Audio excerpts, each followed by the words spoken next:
A pesar de la sorpresa que le causaron las palabras de aquel hombre, Tommy no vaciló. Si la audacia la había llevado hasta allí, era de esperar que le llevara aún más adelante. Con toda tranquilidad entró en la casa y se dirigió a la desvencijada escalera. La casa estaba más ruinosa de lo que puede expresarse con palabras. El papel de las paredes, cuyo dibujo ya no se distinguía a causa de la mugre, colgaba por todas partes hecho tiras. En cada rincón había una masa gris de telarañas. Tommy fue subiendo lentamente y, cuando llegó al rellano, oyó que el hombre de abajo desaparecía en el cuarto posterior. Era evidente que aún no había despertado sospechas. Al parecer, preguntar por el señor Brown era un procedimiento corriente y natural. Una vez arriba, Tommy meditó cuál debía ser su actuación inmediata. Ante él se extendía un estrecho pasillo con puertas a ambos lados. De la más próxima, la del lado izquierdo, salía un murmullo de voces.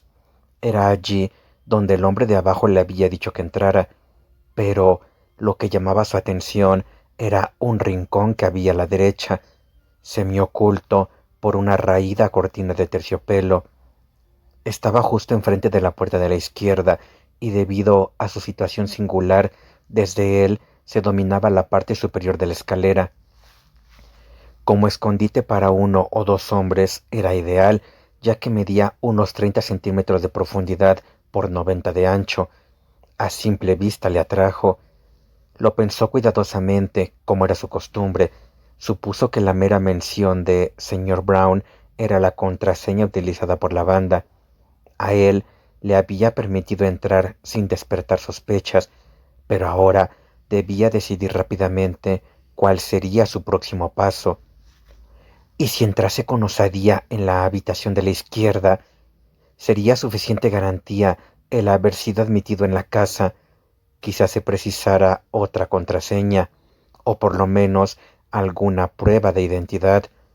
Sin duda, el portero no conocería a todos los miembros de la banda, pero allá arriba tal vez fuese distinto. En conjunto, había tenido mucha suerte hasta el momento, pero era arriesgado confiar en ella demasiado. Entrar en aquella habitación suponía un riesgo colosal. No iba a poder representar la farsa indefinidamente. Tarde o temprano le descubrirían, lo que significaba desperdiciar una ocasión única. Oyó la repetición de lo que él suponía la contraseña en la puerta de abajo y, sin vacilar, se deslizó rápidamente detrás de la cortina que cubría el nicho y se ocultó. Los agujeros y descosidos de la tela le permitían verlo todo a la perfección. Aguardaría allí nuevos acontecimientos y, cuando le conviniera, podría tomar parte en la reunión, imitando el comportamiento del recién llegado. Este subió la escalera con paso furtivo. Le era desconocido. Sin duda alguna, pertenecía a la escoria de la sociedad. Las cejas pobladas y muy juntas, la mandíbula criminal y la bestialidad que respiraba toda su persona eran nuevas para Tommy, aunque era un tipo que Scotland Yard hubiera reconocido a primera vista. El hombre pasó ante el escondrijo de Tommy, respirando con dificultad. Se detuvo ante la puerta de enfrente y repitió la llamada convenida.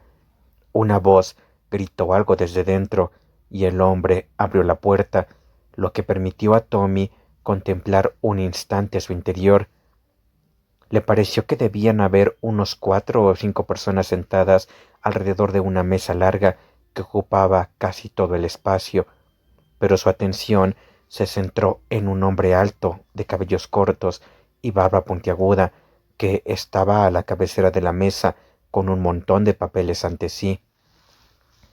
Cuando entró el recién llegado, el hombre alto alzó la mirada y con una pronunciación correcta, pero muy particular, le preguntó: «¿Tu número, camarada?» «El 14, jefe», replicó el otro con voz ronca. «Correcto». La puerta volvió a cerrarse. «Si esto no es una reunión clandestina, yo soy alemán», dijo Tommy para sus adentros. Lo hacen todo sistemáticamente. Suerte que no he entrado. Les hubiera dado un número erróneo y habría tenido que pagar las consecuencias. No, este es el mejor sitio para mí. Vaya, llaman otra vez. El visitante resultó ser un tipo completamente distinto del anterior. Tommy reconoció en él a un irlandés del Sinn Féin. Desde luego, la organización del señor Brown era de largo alcance. El criminal vulgar, el caballero irlandés de buena familia, el ruso pálido y el eficiente maestro de ceremonias alemán. ¡Qué reunión más extraña y siniestra! ¿Quién era aquel hombre que tenía en sus manos aquella curiosa diversidad de eslabones de una cadena desconocida? El procedimiento fue exactamente igual en todos los casos: la llamada peculiar, la demanda del número y la respuesta correcto. Dos nuevos miembros llegaron sucesivamente. El primero le era por completo desconocido y lo clasificó como un escribiente. Era un hombre de aspecto tranquilo e inteligente que iba vestido con bastante desaliño. El segundo pertenecía a la clase obrera y su rostro le pareció familiar. 3 minutos más tarde llegó otro, un hombre de aspecto imponente, muy bien vestido y de buena cuna. Su rostro tampoco le era del todo desconocido, aunque entonces no consiguió identificarlo. Después de su llegada hubo una larga pausa. Tommy llegó a la conclusión de que ya estaban todos los convocados. Iba a salir de su escondite cuando otra llamada le hizo volver a refugiarse a toda prisa.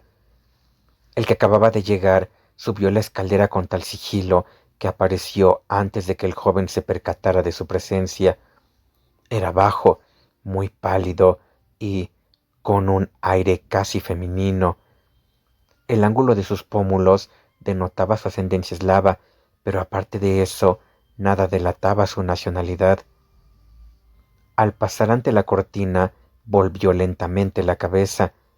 La extraña luz de sus ojos parecía atravesar las cosas, y Tommy apenas pudo creer que ignorara su presencia. A pesar suyo, se estremeció. No era más fantasioso que cualquier otro joven inglés, pero no le fue posible librarse de la impresión de que una fuerza potente y desacostumbrada emanaba de aquel hombre que le recordó a una serpiente venenosa. Un instante después comprobó que su corazonada había sido acertada. El recién llegado llamó a la puerta como todos, pero el recibimiento que le dispensaron fue muy distinto. El hombre de la barba se puso en pie y los demás le imitaron. El alemán se adelantó para estrecharle la mano mientras daba un fuerte taconazo. Nos sentimos muy honrados. Es un gran honor. Temía que fuera imposible. El otro respondió en voz baja y un tanto sibilante. Tuve dificultades. Me temo que no será factible una próxima vez, pero era vital una reunión para explicar mi política. No podría hacer nada sin el señor Brown. ¿Está aquí? Hemos recibido un mensaje. Le es imposible venir personalmente. Se detuvo, dando la impresión de haber dejado la frase sin terminar. Sonriente, el recién llegado contempló los rostros inquietos. Ah, comprendo. Conozco sus métodos. Trabaja en la sombra y no confía en nadie. Es posible que ahora se halle entre nosotros. Volvió a mirar a su alrededor y de nuevo el grupo se mostró temeroso. Cada uno de ellos contempló a sus vecinos con recelo. El ruso se acarició la mejilla. Tal vez comencemos la reunión. El alemán pareció recobrarse y le indicó el lugar que ocupara hasta entonces a la cabecera de la mesa. El ruso quiso negarse, pero el otro insistió. Es el lugar que corresponde al número 1. ¿Querría cerrar el número 14 la puerta? Al instante siguiente, Tommy volvió a contemplar la puerta de madera y las voces procedentes del interior se convirtieron en un murmullo imperceptible. Tommy comenzó a impacientarse.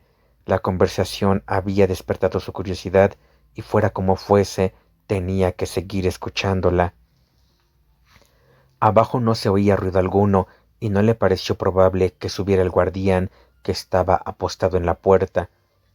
Después de escuchar con suma atención durante un par de minutos, asomó la cabeza por la cortina. El pasillo estaba desierto. Tommy se quitó los zapatos y dejándolos detrás de la cortina, anduvo de puntillas hasta la puerta cerrada, ante la que se arrodilló para aplicar el oído a la cerradura.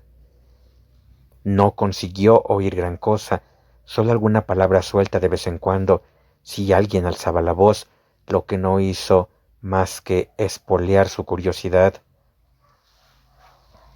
Contempló el pomo de la puerta. ¿Sería posible hacerlo girar gradualmente sin que los de dentro lo notaran? Tal vez con sumo cuidado. Muy despacio, milímetro a milímetro, lo fue haciendo girar mientras contenía el aliento. Un poco más, un poquitín más. ¿Es que no iba a terminar nunca? ¡Ah! Al fin, el mecanismo del pomo llegó a un tope. Esperó un par de minutos para tomar aliento e intentó empujar la puerta ligeramente hacia adelante, pero ésta no se movió.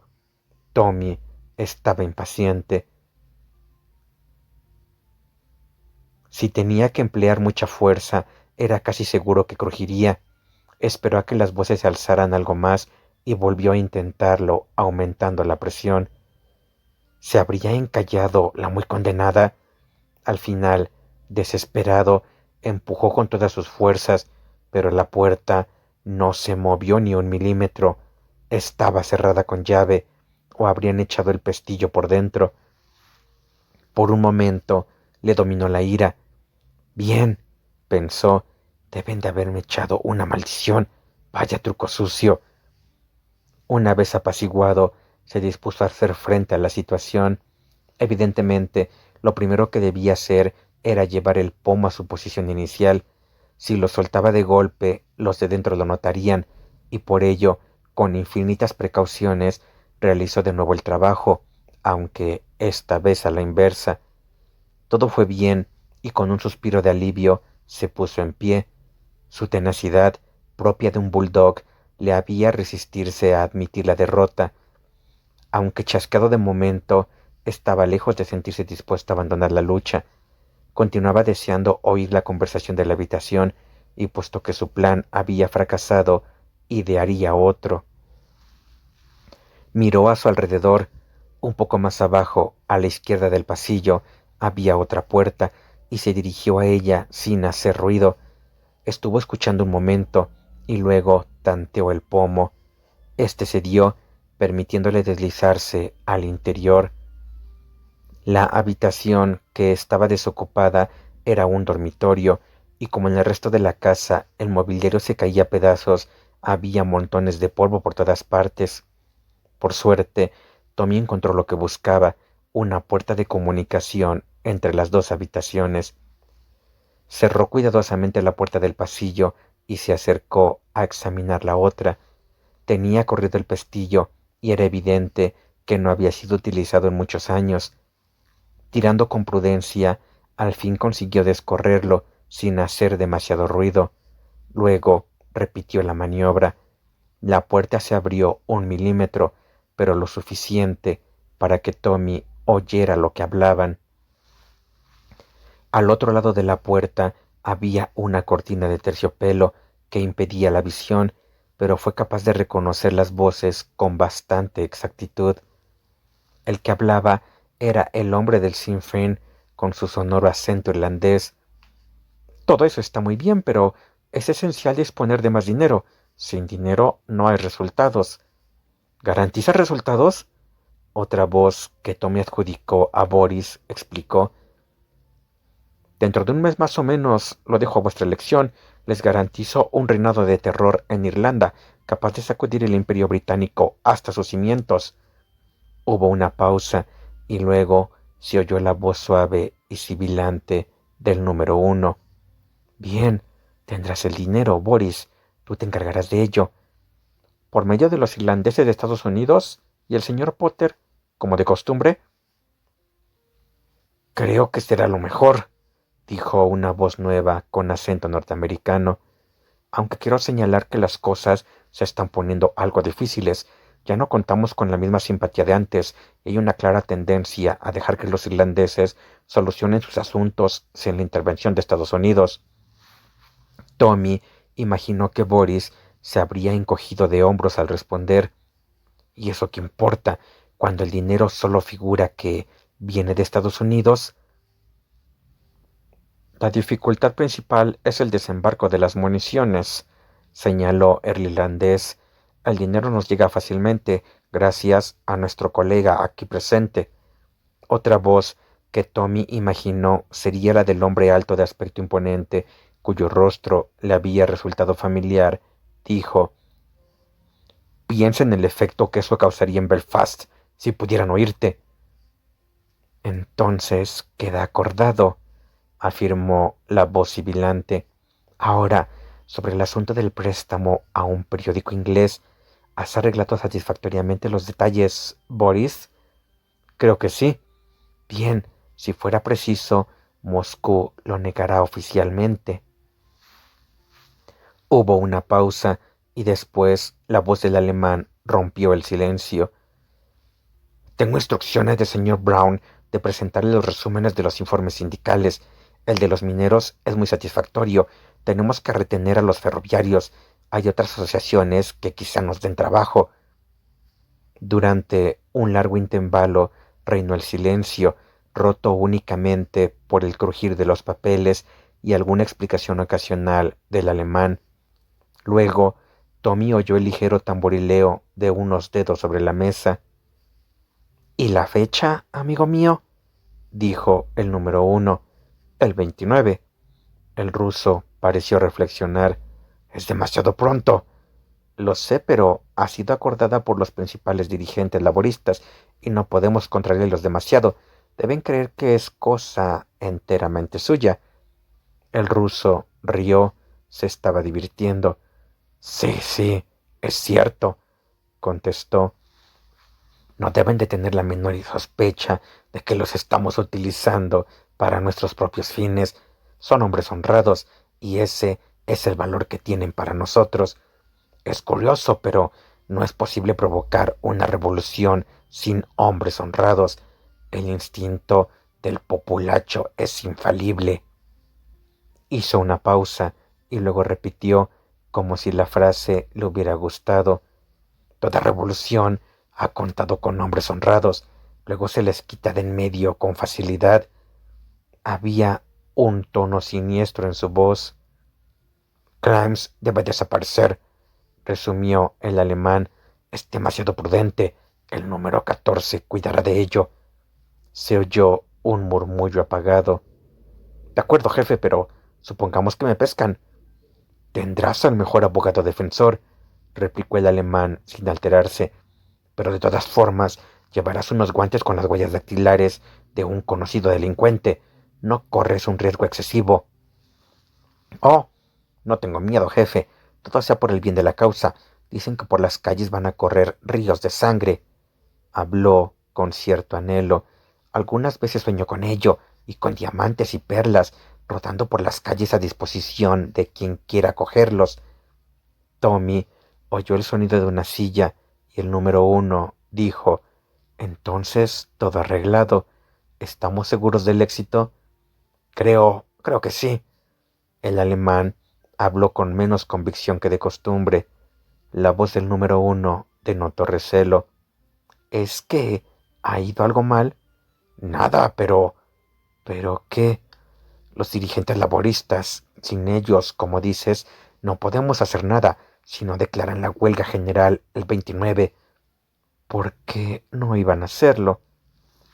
Como bien has dicho, son honrados. A pesar de todo lo que hemos hecho para desacreditar al gobierno ante sus ojos, puede que tengan una fe solapada en él.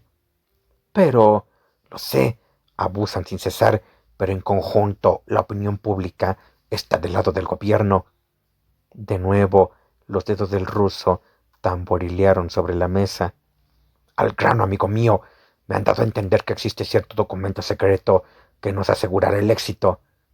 Es cierto, si este documento fuese presentado ante la opinión pública, el resultado sería inmediato. Lo publicarían en toda Inglaterra y sin duda estallaría la revolución. El gobierno caería irremisiblemente. Entonces, ¿qué más quieres? El documento, dijo el alemán con rudeza. Ah, no lo tienes, pero ¿sabes dónde está?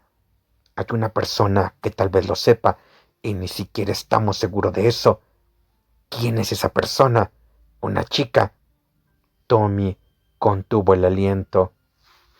¿Una chica? La voz del ruso se alzó considerablemente. ¿Y no la has hecho hablar? En Rusia tenemos medios para hacer hablar a una chica. Este caso es distinto, dijo el alemán con pesar. ¿Cómo distinto?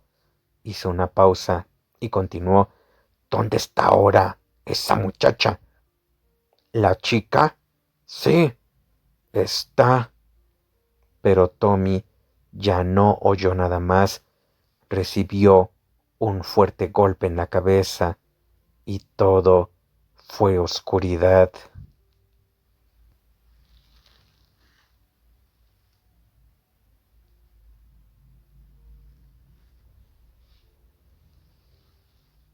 Capítulo 8.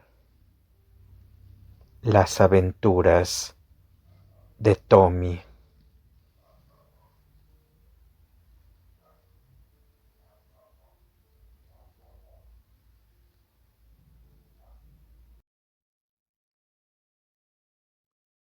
Unos 20 años antes de la época a que se refiere el presente relato, Arnold Beroldi, natural de Lyon, llegó a París acompañado de su bonita esposa.